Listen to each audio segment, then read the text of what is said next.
Welcome to the Abundance Hack Show, where we are inspiring you to tap into your power to manifest the happiness, success, and fulfillment that you desire. I am your host, Niajae, the Upper Limit Coach. I am here to dismantle your limiting beliefs and remove the blocks so you can confidently live your life's purpose, because life is meant to be abundant. Hey M&Ms, thank you for tuning in to the Abundance Hack Show. What are you manifesting in your life today?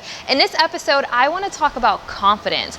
Where is the lack of confidence affecting your career, your business, or your life? What could you accomplish if you had more self-confidence? So today I have 10 tips for you to live a more confident life. I have my notes so I stay on track and I don't start rambling. We'll see how this goes. So number one is train your brain to remember the positive. Do you know it takes 4 times longer to store a positive thought versus a negative thought? So that means you could have 3 wins and 1 failure, and all you can remember is the failure. So one thing I want to say about that is I don't believe in failure. I think every time something doesn't work out the way we want it to, it's an opportunity for us to grow and learn. So if you don't dwell on the fact that something didn't turn out the way you wanted it to, and ask yourself, what can I learn from this? How can I grow from this? How can I get better from this experience, and then try again?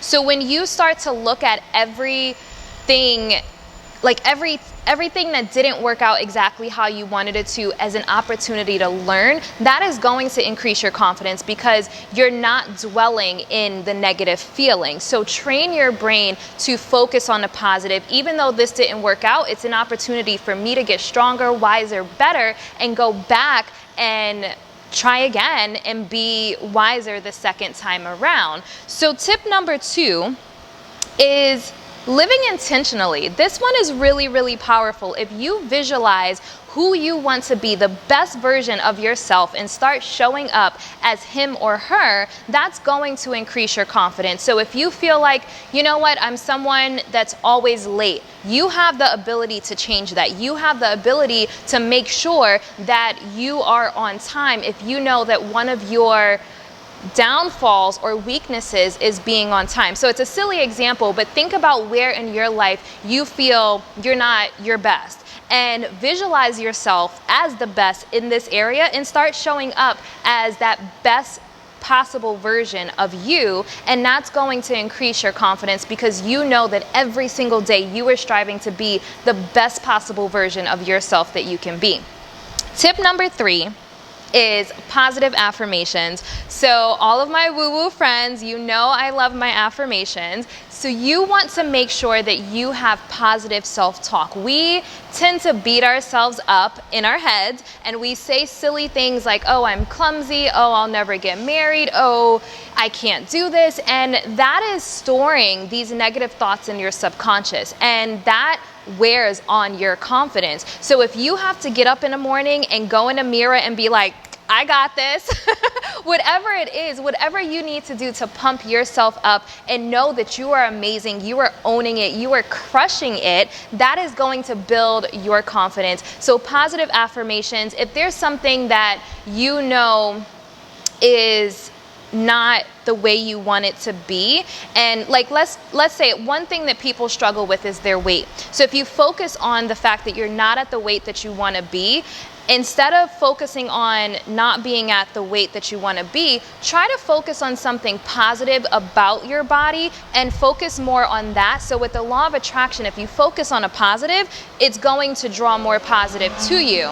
So it's really important that you stop the negative self-talk, stop beating yourself up in your head, and anytime you find yourself talking bad about yourself, you want to stop yourself and replace it with a positive affirmation. So if weight is something that you struggle with, instead of saying like, oh, I'm fat, because I know a lot of people say that in their heads, even if they say it jokingly, it's still negative self-talk, and you want to stop saying that and replace it by showing gratitude for your body. We only have one body, so replace that by saying, I love my body, I feel good, I'm healthy, I appreciate the weight that I'm at, or I'm working towards my dream body. Whatever it is, you want to replace that negative thought with a positive affirmation so you can start working towards having a positive mindset. I want to add, no spiritual bypassing. So I'm not saying, if you're not happy with the current weight that you're at, I'm not saying, say, oh, I'm skinny and like lie to yourself. You want to be honest with yourself, but you want to start working towards productive thoughts about where you are and where you want to be. Does that make sense? Let me know if that makes sense. Definitely leave me some comments and some feedback. If I need to elaborate on that, expand on that, I definitely will. So number 4 is challenge yourself. We don't like to be uncomfortable. And because we don't like to be uncomfortable, we play it safe a lot of the times. And that causes us not to take chances. And when you don't take chances, it's a form of fear, and fear contributes to a lack of self-confidence. Does that make sense? So you want to challenge yourself and learn to be comfortable with being uncomfortable. Does that make sense? So there is a really phenomenal TED Talk called 100 Days of Rejection. And basically this guy created this challenge of 100 days of rejection where you do something every single day for 100 days straight that puts you in an uncomfortable situation. At the end of this challenge, you're going to be, I don't want to say fearless, but like not care about certain things because you've forced yourself to be in uncomfortable situations. So it causes you to be okay with taking chances. So if you know that like you have a fear of public speaking, for example, getting in front of a crowd and just speaking. And the more you do that, so the first time, it's gonna scare the shit out of you. And then the second time, you get a little more comfortable. Third time, you get more comfortable. And then by the 4th or 5th time, you're like, I got this. So that's basically what it is. If you know you have a certain fear of something that's holding you back, and you have to get used to taking that challenge on, this is a really good challenge for you. Definitely check out, if nothing else, check out the TED Talk. If you YouTube 100 Days of Rejection, it'll definitely pop up, and then you can find his website and do the challenge. But maybe things on there is not things that would necessarily challenge you. So if you have personal things that you can push yourself to be uncomfortable, challenge yourself, go a little further, go a little harder, whatever the case may be, so you can expand your threshold of the risk that you're willing to take. And I don't want to say, so when I say risk, definitely calculated risk. Like I'm not saying like go skydiving or something like that. That's not what I'm referring to. But getting used to putting yourself in situations that forces you to level up. That's the best way to break it down. Situations that force you to level up, that's pushing you to be better than who you were yesterday. Number 5 is acknowledge and deal with your traumas. So this one is really, really huge, you guys. I feel like it is our traumas that actually cause us to have a lack of self-confidence. There's a lot of people that are dealing with stuff mentally and emotionally that are affecting, and a lot of times it's not even about physical appearance. I know some really beautiful, attractive people that have no confidence whatsoever. So a lack of self-confidence is not always tied to a physical appearance, and sometimes it stems from some type of trauma or pain they experienced in their life. So maybe you need to speak to a counselor or coach or therapist to figure out exactly where your traumas may be that's causing them to resurface as a lack of confidence now. But it's definitely something you want to look into if you know that you were struggling with confidence. And dealing with your traumas is not pretty. It's not always easy, but it's something that is going to help us be the best version of ourselves and live our best lives, and for real and not for social media, because there's a lot of people that's faking a funk on social media that really are not confident in real life. So you want to deal with your traumas. You want to face them. You want to face, some people call it your shadow self. You want to face it because that is going to get all the stuff that you swept under the rug, all of the stuff that you stuffed in the back of the closet, those skeletons, you want to clear them out so you are walking this earth light, happy, free, confident, and abundant. You know? All right, so number 6 is self-care. Self-care is so important. I am a huge, huge, huge advocate for self-care because when we feel our best, we are our best in life. So there's no way you can be your most productive and your most successful self if you feel like shit. Like, there's no way you can do it. So it's really important that you are taking time for self-care.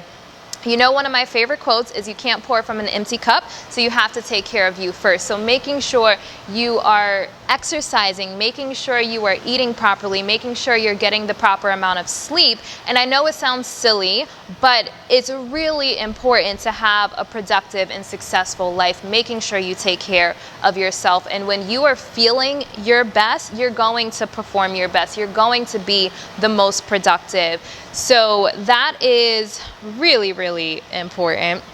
Number 7 is giving back. It's really important that you focus on serving. If you're all about yourself, there's a lot of people. So I think that there's a lot of different areas of self-confidence, but there's a lot of people that are just focused on themselves, and they're just focused on their desires, their wants, and then it causes this like emptiness. And I feel like a void or emptiness definitely contributes to a lack of confidence. So knowing that you are here and you are serving a purpose, you are giving back, you are living your purpose, is going to contribute to your confidence. You're going to wake up and be like, yes, I am here for a reason. I'm living my purpose. I am making an impact in this world. So really stepping into your purpose, stepping into your power, that's going to help you live a more confident life. Number 8 is trust yourself. So this is a really, really big one. There's a lot of people that don't take certain chances because they're afraid of the outcome. But it's like, when you have inner strength and you can trust yourself, you're willing to put yourself out there because you know that you can handle whatever life throws at you. So trusting yourself is, to me, working on inner strength and inner trust, to where no matter what life throws at you, you're like, I got this, I can handle it. And sometimes we don't give ourselves enough credit for how strong we actually are. So I think I want to add to that is showing yourself gratitude. It's really important that you show yourself gratitude because life kicks our ass sometimes and we get up to fight another day. So when's the last time you said good job and patted yourself on the back for getting up to fight another day? So acknowledging your inner strength. And a lot of times we focus on how far we have to go and we don't pay attention to how far we've come. So taking a moment and realizing how far you've come and rewarding yourself for everything that you have persevered through. Number 9, oh, I like this one. Number 9 is stop caring what other people think. So this is huge, especially with social media. We're constantly worried about, what is this person gonna think? And, you know, does this person think I'm attractive? Am I attractive? Like, comparing yourself to other people. Like, just don't do it. Don't do it. Don't care about what people think. The less you care about what people think, the more confident you are going to be to just be yourself. Be your authentic self and not care what anyone thinks about that. And when you can own that, this is who I am, and I don't care what anyone thinks, that is going to make people appreciate you more. And a lot of times if people have something negative to say about you, it's actually their own triggers. And I did an episode last week about the 4 agreements. If you did not listen to it, definitely go check it out. But I speak about this where if you are speaking badly about someone, typically it's a trigger that you haven't healed in yourself that's causing you to speak out or project on someone else, typically. So if you can understand that about people, and that's how our brains operate, then you don't care. Like, whatever you have to say about me, that's your own stuff. You know what I mean? Like, I love who I am and I'm owning it, and that's all that matters. You have to learn to be yourself and not care about what people think, and not compare. I said not care about what people think, but also don't compare yourself to others. It's really important that you just own your own identity. And sometimes we lose that, and that's okay. So if you're like, what is my identity?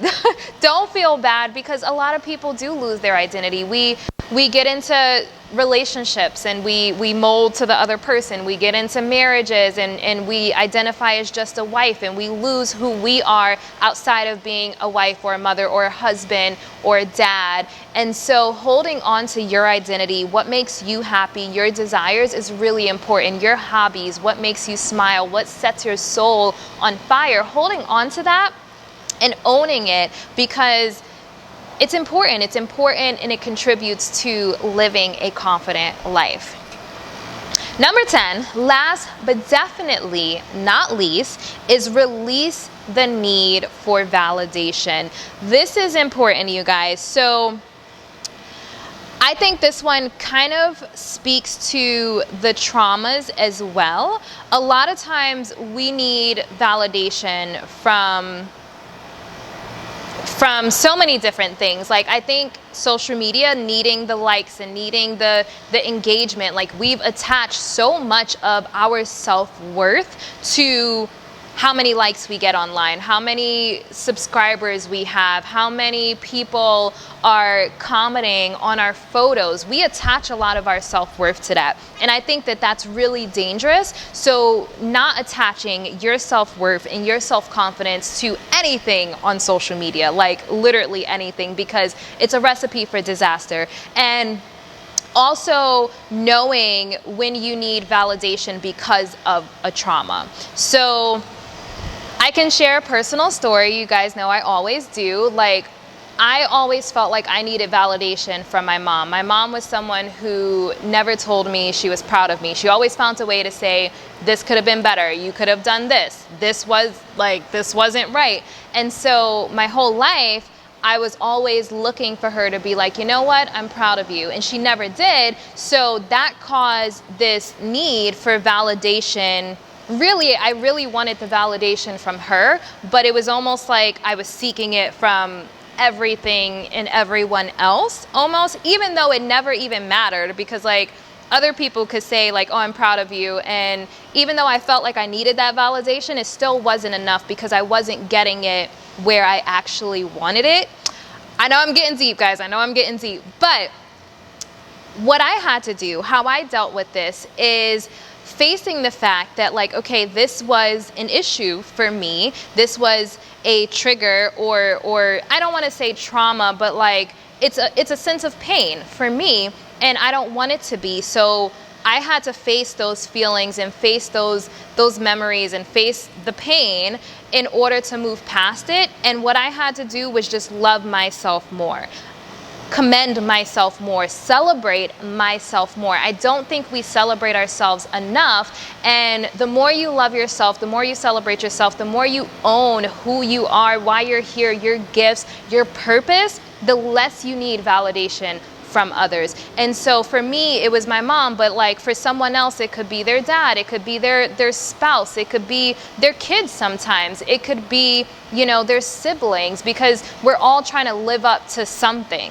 And we have these needs for people to acknowledge our successes, and even just our attempts. Even if we don't necessarily succeed, we want our attempts to even be acknowledged. So I think what we have to do in situations like that is really just love ourselves more, commend ourselves more, reward ourselves more. And so whatever that looks like for you, I would highly recommend you take a moment and say, how can I show myself some gratitude? How can I reward myself for all of my efforts? How can I celebrate myself because I am committing to being the best version of myself? I am showing up every single day and crushing it, and I am owning who I am and what I'm doing here on this earth.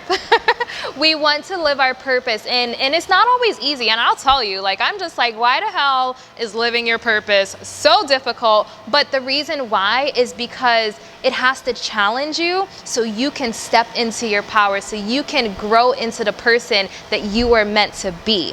So if it was easy, it wouldn't force us to grow. So that's why living your purpose is sometimes really challenging, but it's so worth it. It's so worth it, M&Ms.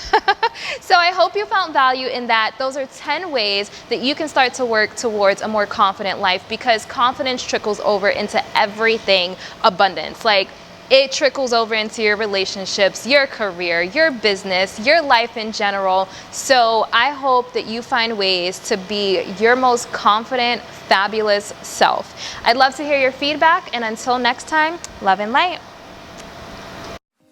Thank you for tuning in to the Abundance Hack Show. I would love to hear from you. Leave your comments and questions, and don't forget to subscribe so you don't miss any of our yummy episodes. Every time you leave a 5-star rating or review, I do my happy dance.